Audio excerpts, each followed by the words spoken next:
Woo! Getting my Erica Badu on, honey. Oh yes.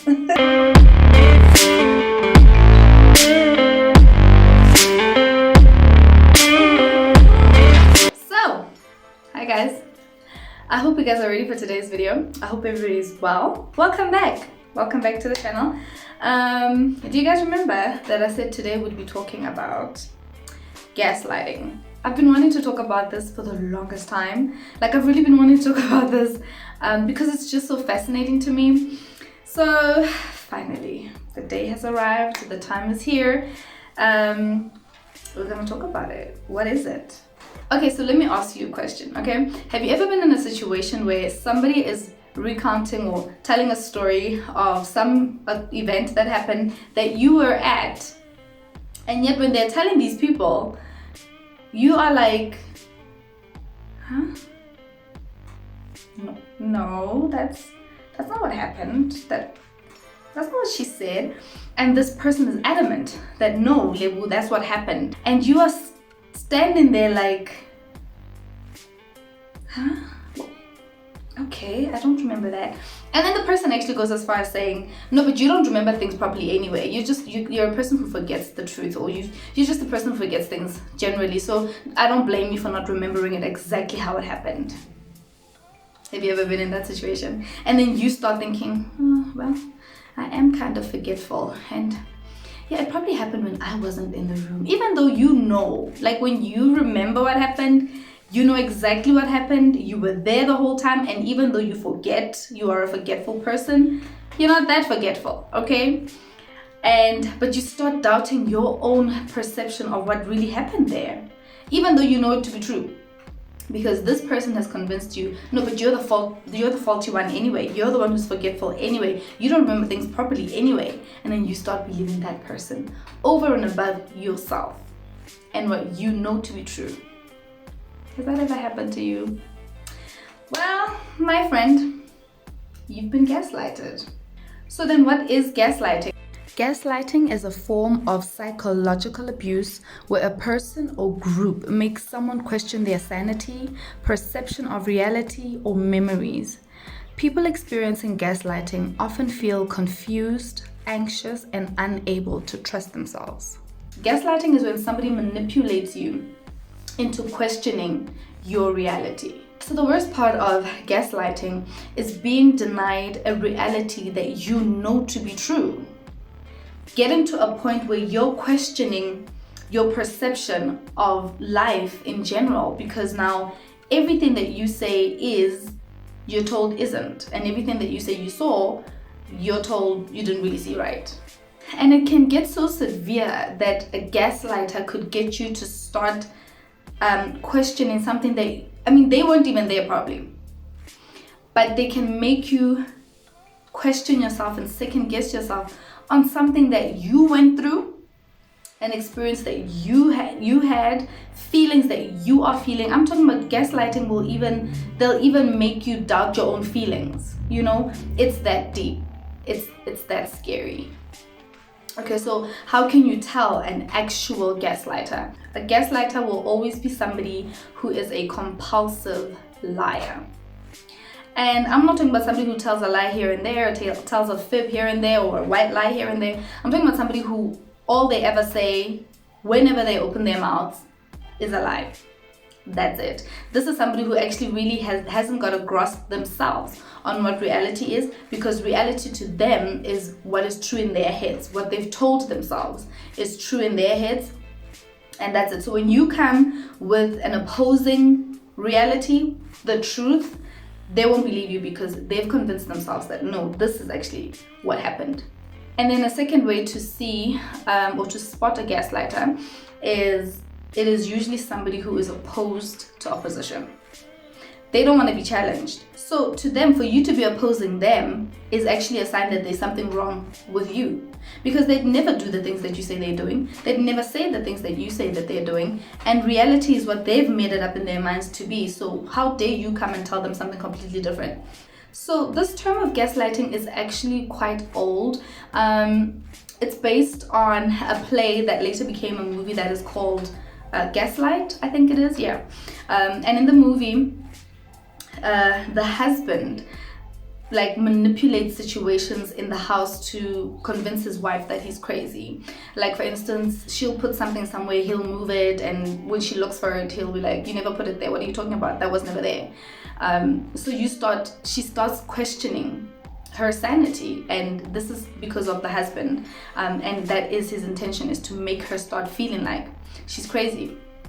And so gaslight is, he starts dimming the gas lights in their home, and she notices that it keeps getting darker, and he says to her, no, the lights have exactly been this way the whole time. There's something wrong with you. So that's where the whole terminology of gaslighting came from, and then it was, delved into, people started doing research on it and realizing that it's an actual thing and it does happen. So there's a term called pure gaslighting, and this is where the person is intentionally trying to make you feel insane.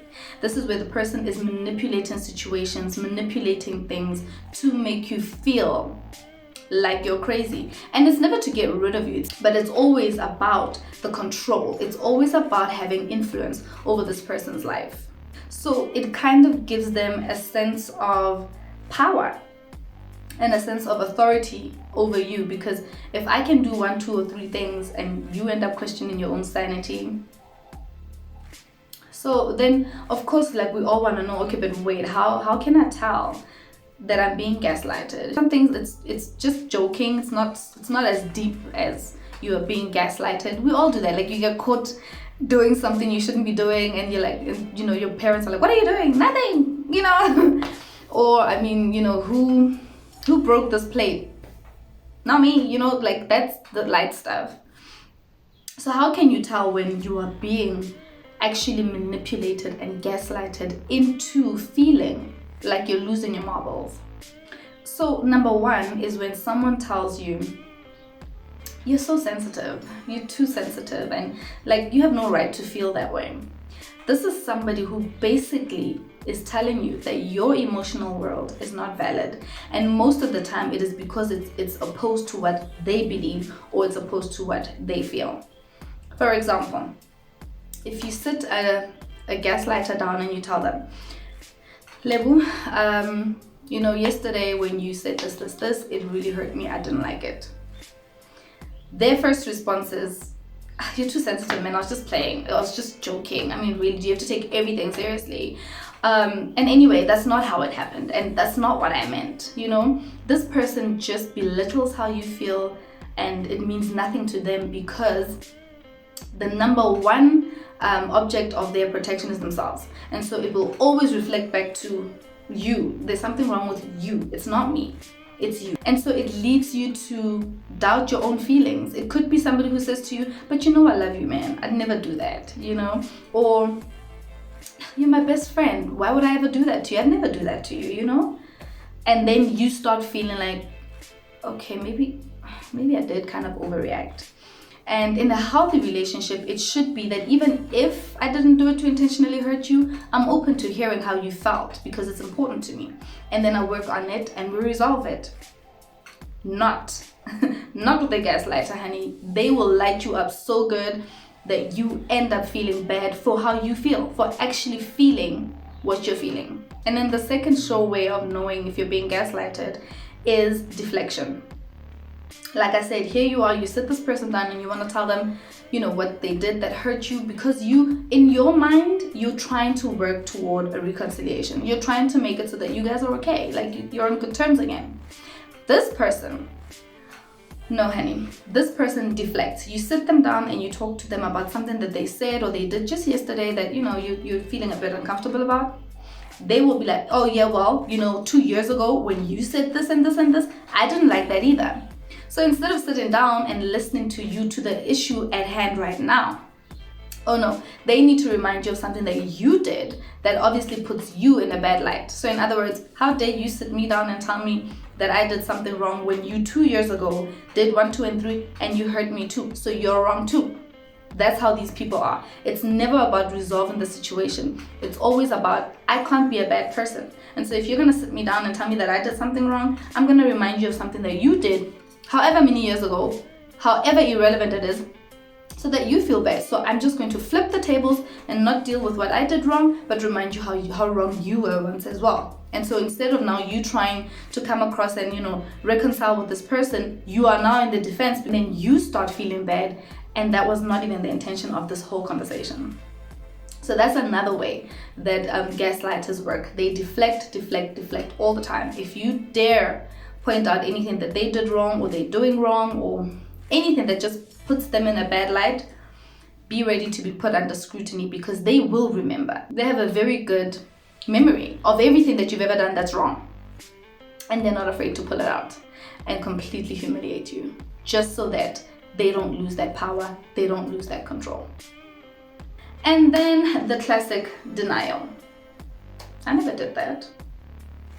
I actually heard of,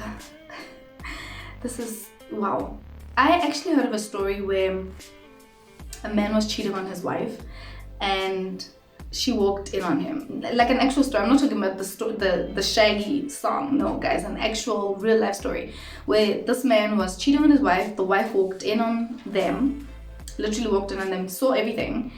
So obviously in a panic, everybody gets up, gets dressed, whatever's. And when girl goes to confront husband and talk about this, husband actually says, "It wasn't me." And I was like, excuse me? It wasn't me? I mean, we sing it. It's a song and everything, but think about what that song actually is saying. So anyway, I digress, I'm sorry. But yeah, denial. These people will deny. You have them at the scene. You have tapes, you have recordings, you saw them. It wasn't me. Because it can never be them. Never be them caught doing something wrong. Never. And so they just deny it. Even if there's evidence to the contrary, even if you've got evidence to implicate them, it wasn't me. They will just deny it until honestly you start feeling like you're the crazy one. So this really is a very deep form of abuse. It's very, very sad that there's people that live like this, whether it's in their marriages, with their parents, maybe even in friendships where you have just been there for so long. You've lost all ability really to stand up for yourself and to believe yourself over and above what this person says. And I mean, we know that trauma bonds, you get to a point where something happens and somebody says something to you, you go back to your gaslighter because they're your point of reference for what is real and what isn't, right? So I could be telling you, you can do anything you want to do. And then you want to go confirm it with your gaslighter who's going to tell you, who said that? No, you know you can't do 1, 2, and 3. You understand? It's actually very, very sad that you end up, that person becomes your brain. They think for you now because you've so gotten accustomed to that abuse. Okay, so then how do you stop? How do you stop being gaslighted? How do you stop being in such a situation? How do you get out of it? One is pay close attention to the events that happen in your life. Pay close attention to your own experiences, what is happening around you, what is happening in you. And be there, be present in such a way that even if it was to be denied, you can't deny it to yourself, at least. If it's really bad, always ask the opinion of a third person that you can trust, not your gaslighter. Obviously, ask somebody that genuinely loves you and would not do anything to intentionally or deliberately hurt you. Ask them, but remember that day when we went on a picnic and that happened? Did that really happen? Did I see that right? Have somebody there who can back you up and give you confidence in believing your own mind. And then also start to record your conversations with your gaslighter. Honestly, I mean, if that's what's gonna give you peace of mind, you can play them back and be like, no, but you did say that, But with that, also be careful that if you play it to your gaslighter, they will deflect. So instead of feeling bad that, oh man, I did do that, no, they'll be like, you're so petty. Oh my gosh, I can't believe you were sitting there and the whole time you've just been recording this conversation. Who does that? Are you okay? Really? You went to all the trouble of taking out your phone and recording the conversation just so you could prove that you were right. That is so childish, So now when you are doing something to benefit yourself, something that is actually good, this person has convinced you that you're even crazy for doing that. You know, so be very careful. Record them for your own peace of mind, yes, but if you're gonna share them with your gaslighter, be prepared to be gaslighted even more. And then second is to just end the conversation. Just end it. Don't entertain it. Like if you say to this person, so the other day you did this, and they deny it, leave it. Just be like, oh, okay. Don't indulge them. Don't, like, if you do the whole recording thing that I said and this person denies it, just say, okay, it's fine. Leave it, walk away. Just, that's really, because at that point, you're just protecting your mental health. That's it. It's not even about proving to this person that they're wrong and you're right and they did what you're accusing them of. It's just, at this point, about you protecting yourself, protecting your mental health. That's it. So don't engage the person. Don't talk to them about it. Don't try and address things with them. They're just like a narcissist. These people don't try to change. You know, why would they want to change? Why would they want to change when they can create a whole reality in their own minds? Why would they want to change if they can manipulate you into being and believing what they want you to be and believe? Nobody will want to give away that kind of power. So just don't do it. For your own sake, don't do it. People have been institutionalized for this. Sane, healthy people.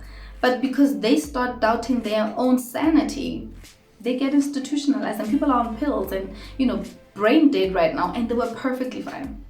Just because they lived in such a situation, and you get to a point where, of course, your self-esteem is just shattered. It's just obliterated. So don't even. Just protect yourself, until you know that you are strong enough mentally and emotionally to take this person on. Don't even do it. Just cut it out. Just like, okay. All right.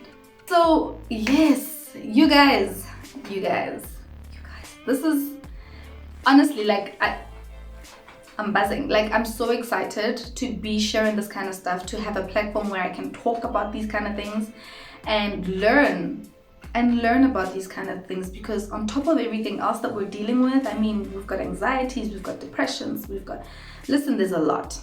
We don't need people coming into our heads and messing with our minds. We really don't need that. And so I hope that this video has helped somebody. Again, I encourage you to do your own research. I will try and link again the video that I watched on this as well. It's from the same lady, and she explains it in a lot more depth, because she's a clinical psychologist and she deals with this. She sees this on a daily basis, and so I will try and link that, and you guys go watch that video and watch others that are related to that, and share them. I mean, share this video, share her videos, share whatever information you find that can help the next person, you know. Yeah. Yes, so I hope you guys enjoyed this video, and I hope, like, I didn't depress you guys and get too deep into stuff, you know. So yes, you guys, listen, I said I've got content. I'm bringing it, okay? But anyway, yes, you guys, I will see you in the next video. I really hope you've enjoyed this video. Don't forget, like, share, subscribe. I'm sure you guys can say that in your sleep now, right? But don't forget to do that, and I'll see you guys in the next video. Bye.